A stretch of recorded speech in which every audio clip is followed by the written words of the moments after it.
എല്ലാവർക്കും നമസ്കാരം. ഞാൻ സരിതാ മഹേശ്വരൻ. ഇന്ന് ശ്രീമദ് വാൽമീകി രാമായണത്തിൻ്റെ ബാലകാണ്ഡത്തിലെ 47-ാമത്തെ സർഗത്തിൽ 13 മുതൽ 22 വരെയുള്ള ശ്ലോകങ്ങളാണ് പഠിക്കാൻ പോണത്. കുറച്ചധികം ശ്ലോകങ്ങളുണ്ട് എങ്കിൽ പോലും 10ഓളം ശ്ലോകങ്ങളുണ്ടെങ്കിലും ആദ്യത്തെ കുറേ ശ്ലോകങ്ങളിൽ വിശാലൻ എന്ന് പറഞ്ഞ, കഴിഞ്ഞ ദിവസം പറഞ്ഞു നിർത്തിയ ആ ശ്രേഷ്ഠനായിട്ടുള്ള രാജാവ്, ആ വിശാലൻ എന്നു പേരുള്ള രാജാവിൻ്റെ മക്കളുടെ പരമ്പരയെ പറ്റിയിട്ട് ഇങ്ങനെ പറയുകയാണ്. പ്രത്യേകിച്ച് കൂടുതലായിട്ട് ഒന്നും പറയണില്ല എന്നുള്ളത് കൊണ്ട് ആ ശ്ലോകങ്ങൾ നമുക്ക് നോക്കാം. ആദ്യം 13-ാമത്തെ ശ്ലോകം നോക്കാം. വിശാലസ്യ സുതോ രാമ ഹേമചന്ദ്രോ മഹാബല സുചന്ദ്ര ഇതി വിഖ്യാതോ ഹേമചന്ദ്രാദനന്ദന. വിശാലൻ എന്നു പേരുള്ള രാജാവാണല്ലോ വിശാല എന്നുള്ള പുരി ഉണ്ടാക്കിയെന്ന് പറഞ്ഞത്. അദ്ദേഹത്തിൻ്റെ പുത്രനായിട്ട്, അല്ലയോ ശ്രീരാമ, മഹാബലശാലിയായിട്ട് ഹേമചന്ദ്രൻ എന്നൊരു രാജാവ് ഉണ്ടായിരുന്നു. ഇനി ഹേമചന്ദ്രാത് അനന്തര, ഹേമചന്ദ്രൻ എന്നു പേരുള്ള രാജാവിനു ശേഷം സുചന്ദ്ര ഇതി വിഖ്യാത, സുചന്ദ്രൻ എന്ന പേരുള്ള മറ്റൊരു രാജാവുണ്ടായി. വിശാലൻ്റെ പുത്രൻ ഹേമചന്ദ്രൻ, ഹേമചന്ദ്രൻ്റെ പുത്രൻ സുചന്ദ്രൻ. ഇനി അടുത്ത ശ്ലോകം നോക്കാം, 14-ാമത്തേത്. സുചന്ദ്രതനയോ രാമ ധൂമ്രാശ്വൈതി വിശ്രുത ധൂമ്രാശ്വതനയശ്ചാപി സൃഞ്ജയ സമപദ്യത. സുചന്ദ്രൻ്റെ തനയനായിട്ട്, പുത്രനായിട്ട്, അല്ലയോ ശ്രീരാമ, ധൂമ്രാശ്വൻ എന്നു പേരുള്ള വളരെ വിശ്രുതനായ, വളരെ വിഖ്യാതനായിട്ടുള്ള ഒരു പുത്രൻ രാജാവ് ഉണ്ടായി. ധൂമ്രാശ്വൻ്റെ പുത്രനായിട്ട് സൃഞ്ജയനാണ് ജനിച്ചത്. അപ്പോൾ സുചന്ദ്രൻ്റെ തനയനായിട്ട് ധൂമ്രാശ്വൻ, ധൂമ്രാശ്വൻ്റെ തനയനായിട്ട് സൃഞ്ജയനും ജനിച്ചു. ഇനി ആരൊക്കെയാണ്? 15-ാമത്തെ ശ്ലോകം നോക്കാം. സൃഞ്ജയസ്യ സുത ശ്രീമാൻ സഹദേവ പ്രതാപവാൻ കുശാശ്വസഹദേവസ്യ പുത്ര പരമധാർമ്മിക. സൃഞ്ജയൻ്റെ പുത്രനായിട്ട് ശ്രീമാനും പ്രതാപവാനുമായിട്ടുള്ള, നല്ല കഴിവുള്ള, ചക്രവർത്തി പദവി കൂടി ലഭിക്കാൻ കഴിവുള്ളവനായിട്ടുള്ള സഹദേവൻ എന്നു പേരുള്ളൊരു പുത്രൻ രാജാവായിട്ട് തീർന്നു. സഹദേവൻ്റെ പുത്രനായിട്ട് പരമധാർമ്മികനായിട്ടുള്ളൊരു രാജാവ് ആയിരുന്നു ഉണ്ടായിരുന്നത്. അദ്ദേഹത്തിൻ്റെ പേരാണ് കുശാശ്വൻ എന്ന്. ഇനി അതിനുശേഷം കുശാശ്വസ്യ മഹാതേജ സോമദത്ത പ്രതാപവാൻ സോമദത്തസ്യ പുത്രസ്തു കാകുത്സ്ഥൈതി വിശ്രുത. കുശാശ്വൻ്റെ പുത്രനായിട്ട് അതിതേജസ്വിയും വളരെ പ്രതാപവാനുമായിട്ടുള്ള സോമദത്തൻ എന്നു പേരുള്ള ഒരു പുത്രനാണ് രാജാവായിട്ട് വന്നത്. സോമദത്തൻ്റെ പുത്രനായിട്ട് കാകുത്സ്ഥൻ വന്നു. കാകുത്സ്ഥൻ എന്നു പേരുള്ള രാജാവ്, അതായത് ഈ ഇക്ഷ്വാകു വംശത്തിൽ പിറക്കുന്ന രാജാക്കന്മാർക്കൊക്കെ പറ്റിയ പേരുകളായിരിക്കും കാകുത്സ്ഥൻ. മുമ്പൊരിക്കൊരു കാകുത്സ്ഥനെ പറ്റി ശ്രീരാമനെ ഇടയ്ക്കിടയ്ക്ക് കാകുത്സ്ഥൻ എന്ന് വിളിക്കുന്നുണ്ടല്ലോ. ഈ കാളപ്പുറത്ത് കയറി യുദ്ധത്തിന് പോയിട്ടുള്ള ഒരു വീരനും പോരാളിയുമായിട്ടുള്ള ഒരു രാജാവ്, അദ്ദേഹത്തിന് മറ്റെന്തെങ്കിലും പേരുണ്ടായിരുന്നിരിക്കാം. കാളപ്പുറത്ത് കയറിയതിന് ശേഷമാണ് കകുത്സ്ഥൻ എന്ന പേര് വന്നത്. കകുത്ത് എന്ന് പറഞ്ഞാൽ കാളയുടെ പൂഞ്ഞയാണല്ലോ. അപ്പോൾ ആ ഒരു പേര് ഇക്ഷ്വാകു വംശത്തിലെ രാജാക്കന്മാർക്ക് പിന്നെയും ഇടുന്നുണ്ട്. ഇത് പൂർവികനായിട്ടുള്ള രാജാക്കന്മാരായിരിക്കില്ല, ശ്രീരാമൻ്റെ പൂർവികനല്ല, മറ്റൊരു ശാഖയാവണം, അതേ പറയാൻ പറ്റുള്ളൂ. ആ കാകുത്സ്ഥൻ്റെ പുത്രനായിട്ടുള്ള ആളാണ് ഇപ്പോൾ വിശാലനഗരി ഭരിക്കണതെന്ന് പറയുമ്പോൾ മറ്റൊരു കാകുത്സ്ഥൻ തന്നെ ആയിരിക്കണം. അങ്ങനെ പറയാണ്. സോമദത്തസ്യ പുത്രസ്തു കാകുത്സ്ഥ ഇതി വിശ്രുത. കാകുത്സ്ഥൻ എന്നു പേരുള്ള വളരെ വിശ്രുതനായിട്ടുള്ള, പ്രഖ്യാതനായിട്ടുള്ള ഒരു രാജാവാണ് ഉണ്ടായത്. അതിനുശേഷം തസ്യ പുത്രോ മഹാതേജ സമ്പ്രത്യേഷ പുരീമിമാം ആവസത് പരമപ്രഖ്യ സുമതിർനാമ ദുർജയ. തസ്യ പുത്ര, ആ കാകുത്സ്ഥൻ്റെ പുത്രനായിട്ട് വളരെ തേജസ്വിയും ശക്തിമാനുമായിട്ടുള്ള ഒരു രാജാവ് ഉണ്ടായി. അദ്ദേഹമാണ് സമ്പ്രതി, ഇപ്പോൾ ഏഷഹ ഇമാം പുരിയും ആവസത്, അദ്ദേഹമാണ് ഇപ്പോൾ ഈ പുരിയെ ഭരിക്കുന്നത്. അതായത് വിശാല രാജ്യത്തിൻ്റെ രാജാവ്, ഇപ്പോഴത്തെ രാജാവാണ് ഈ പറഞ്ഞ കാകുത്സ്ഥൻ്റെ പുത്രനായിട്ടുള്ള സുമതി എന്നു പേരുള്ള ആള്. അദ്ദേഹത്തെ തോൽപ്പിക്കാനൊക്കെ വളരെ ബുദ്ധിമുട്ടാണ്. അതുകൊണ്ട് ദുർജയനാണ്, മറ്റൊരാൾക്കും അദ്ദേഹത്തെ തോൽപ്പിക്കാനൊന്നും പറ്റില്ല. അത്രയ്ക്ക് ശക്തനായിട്ടുള്ള ഒരു പ്രഖ്യാതനായിട്ടുള്ള ഒരു രാജാവാണ് ഇപ്പോൾ വിശാലനഗരി ഭരിക്കുന്നത്.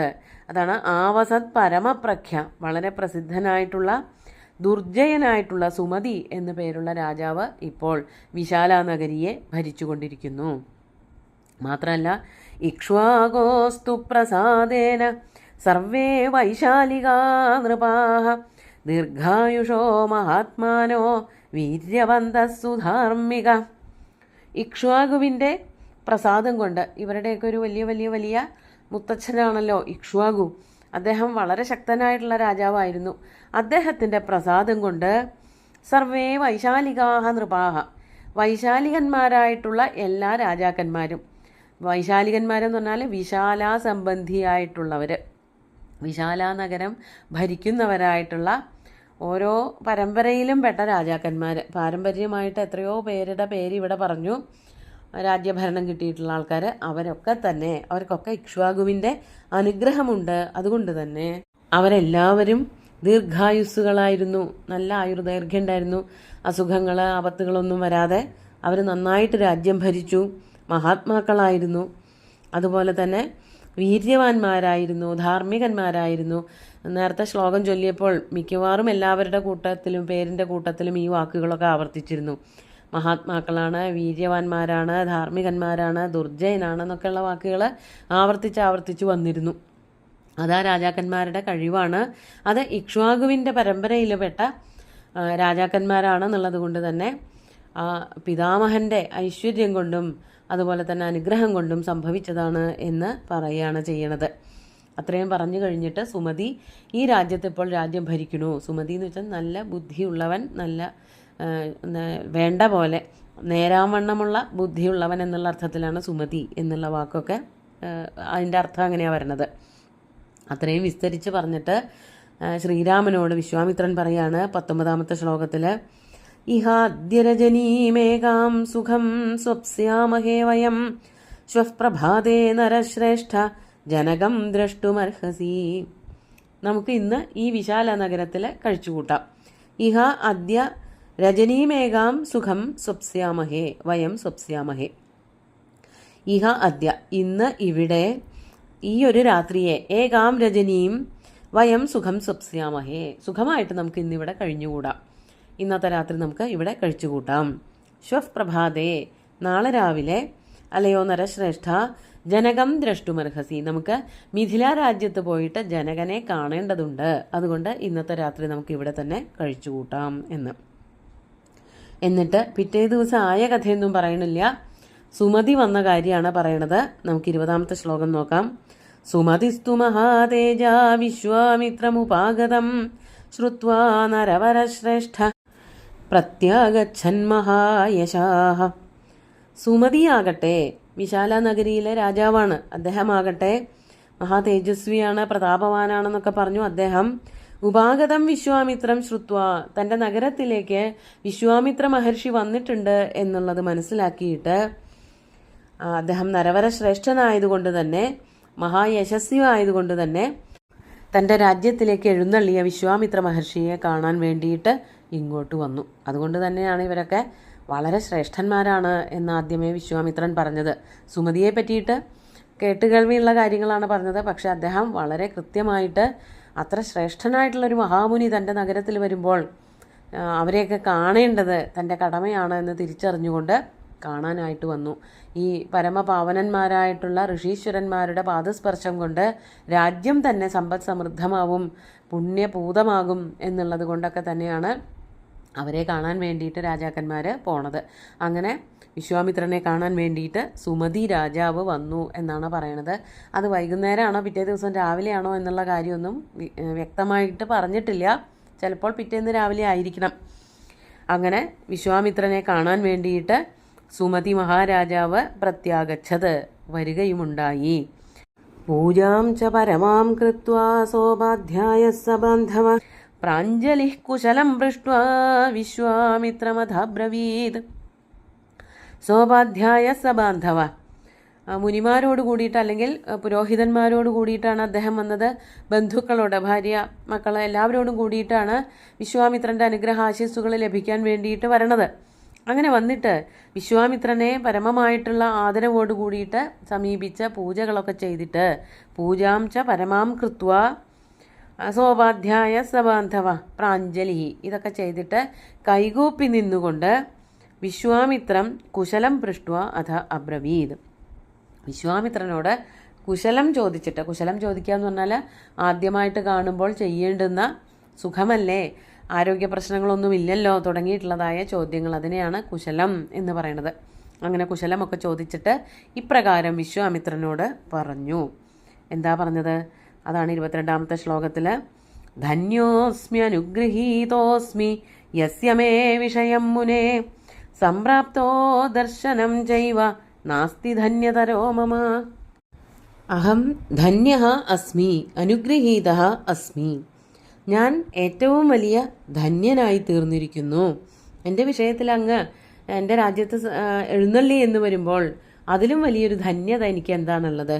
ധന്യ അസ്മി അനുഗൃഹീത അസ്മി. ഞാൻ അനുഗ്രഹിക്കപ്പെട്ടവനായി തീർന്നിരിക്കുന്നു. യസ്യമേ വിഷയം മുനേ. എന്തുകൊണ്ട്? അതിൻ്റെ കാരണം ഇതാണ്, അല്ലയോ മഹാമുനെ. സംപ്രാപ്ത, അങ്ങ് എൻ്റെ രാജ്യത്തിലേക്ക് വന്നു ചേർന്നുവല്ലോ.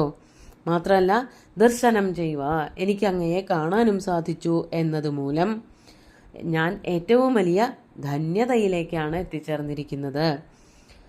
മമ ധന്യതരഃ ന അസ്തി. എന്നേക്കാൾ വലിയ ധന്യൻ, അനുഗ്രഹീതൻ വേറെ ഇല്ല തന്നെ. അങ്ങയെ എനിക്ക് കാണാൻ പറ്റുക, ശ്രേഷ്ഠന്മാരായിട്ടുള്ള മഹാമുനിമാരെ കാണാൻ പറ്റുക, അനുഗ്രഹം ലഭിക്കുക, പൂജിക്കാൻ പറ്റുക തുടങ്ങിയിട്ടുള്ളതൊക്കെ കൊണ്ട് ഞാൻ ഏറ്റവും വലിയ ധന്യനായി തീർന്നിരിക്കുകയാണ് എന്ന് സുമതി വിശ്വാമിത്രനെ അറിയിച്ചു എന്നാണ് പറയണത്. അതോടുകൂടിയിട്ട് ഈ സർഗം അവസാനിക്കുകയാണ്. ഇന്നത്തെ ശ്ലോകങ്ങളിൽ അധികവും ഈ ഒരു പരമ്പരയെ പറ്റി പറയണത് കൊണ്ട് കൂടുതൽ വിഷയങ്ങളൊന്നും പറഞ്ഞിട്ടില്ല. ശ്ലോകങ്ങൾ നമുക്ക് ചൊല്ലി നോക്കാം. വിശാലസ്യ സുതോ രാമ ഹേമചന്ദ്രോ മഹാബല സുചന്ദ്ര ഇതി വിഖ്യാതോ ഹേമചന്ദ്രാദനന്തര സുചന്ദ്രതനയോ രാമ ധൂമ്രാശ്വ ഇതി വിശ്രുത ധൂമ്രാശ്വതനയശ്ചാപി സൃഞ്ജയ സമപദ്യത സൃഞ്ജയസ്യ സുത ശ്രീമാൻ സഹദേവഃ പ്രതാപവാൻ കുശാശ്വഃ സഹദേവസ്യ പുത്രഃ പരമധാർമ്മിക കുശാശ്വസ്യ മഹാതേജാ സോമദത്തഃ പ്രതാപവാൻ സോമദത്തസ്യ പുത്രസ്തു കാകുത്സ്ഥ ഇതി വിശ്രുത തസ്യ പുത്രോ മഹാതേജാ സംപ്രത്യേഷ പുരീമിമാം ആവസത് പരമപ്രഖ്യ സുമതിർനാമ ദുർജയ ഇക്ഷ്വാകോസ്തു പ്രസാദേന സർവേ വൈശാലികാ നൃപാഃ ദീർഘായുഷോ മഹാത്മാനോ വീര്യവന്തഃ സുധാർമ്മികാഃ ഇഹാദ്യ രജനീമേകാം സുഖം സ്വപ്സ്യാമഹേ വയം ശ്വഃ പ്രഭാതേ നരശ്രേഷ്ഠ ജനകം ദ്രഷ്ടുമർഹസി സുമതിസ്തു മഹാതേജാ വിശ്വാമിത്രമുപാഗതം ശ്രുത്വാ നരവരശ്രേഷ്ഠ പ്രത്യാഗച്ഛൻ മഹായശാഃ പൂജാം ച പരമാം കൃത്വാ സോപാധ്യായഃ സ ബാന്ധവഃ പ്രാഞ്ജലിഃ കുശലം പൃഷ്ട്വാ വിശ്വാമിത്രമഥബ്രവീത് ധന്യോസ്മി അനുഗൃഹീതോസ്മി യസ്യ മേ വിഷയം മുനേ സംപ്രാപ്തോ ദർശനം ചൈവ നാസ്തി ധന്യതരോ മമ. ബാക്കി ഭാഗങ്ങൾ, അടുത്ത സർഗം നമുക്ക് അടുത്ത ദിവസം നോക്കാം. സുന്ദരമായിട്ടുള്ള ശ്ലോകങ്ങൾ ഭഗവാൻ ശ്രീരാമചന്ദ്രൻ്റെ കാൽക്കൽ അർപ്പിച്ചുകൊണ്ട് ഗുരുവായൂരപ്പനെ സാഷ്ടാംഗം നമസ്കരിച്ചുകൊണ്ട് എല്ലാവർക്കും ശുഭദിനം നേർന്നു നിർത്തട്ടെ. നന്ദി.